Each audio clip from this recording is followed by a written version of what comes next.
John Locke was a philosopher from England. He grew up in a small town called Rington in a valley in the Congresbury River. He went to college at Christ Church, University of Oxford. He studied medical research and physics during his stay. But we're not talking about John Locke's younger years. This is about John Locke and his right to revolution by Blaine, Wellslager, and Sanchez. During the 1600s, there was a major rebellion forming in the English colonies. This rebellion was against the country Great Britain. The colonies felt that they deserved their freedom. John Locke and his book Two Treatises of Government were the fuel to the rebellion's fire. One of John Locke's major focuses was the idea of natural rights. The definition of natural rights is the basic rights and freedoms to which all humans are entitled, such as life, liberty, and property. Life means, well, it means you have the right to live. Liberty means that all people should have the right to freedom. Property is the right for all people to own land. These unalienable rights help form America's present-day Constitution, a constitution that was formed by the newly separated colonies. Back before the colonies separated, there was major doubt in the colonists' minds about rebellion.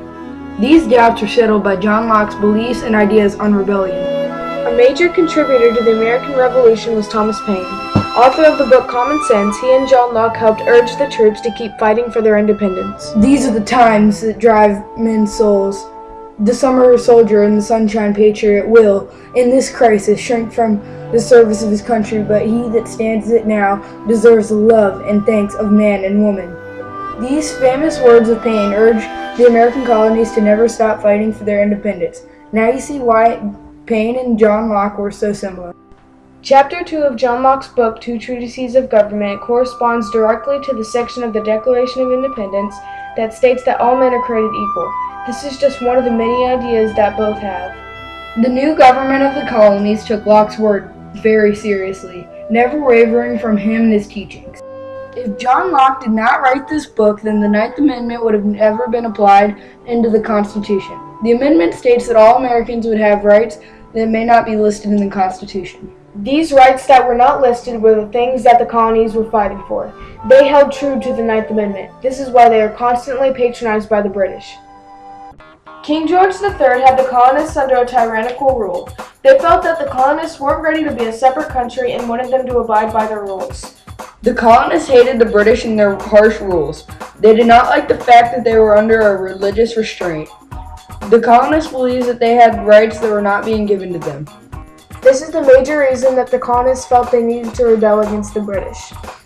This is what inspired John Locke, because he himself was an American colonist. If John Locke didn't contribute to the idea of rebellion, we would still be where we were in the 1600s. John Locke had the right to rebel. Therefore, he exercised his right by convincing many colonists to rebel with him. John Locke was basically committing treason. Treason is the crime of betraying one's country. At this time, unfortunately, the cost of treason was death. John Locke knew and accepted the risks of rebellion, but because of one man's courage, it led to the birth of the United States of America.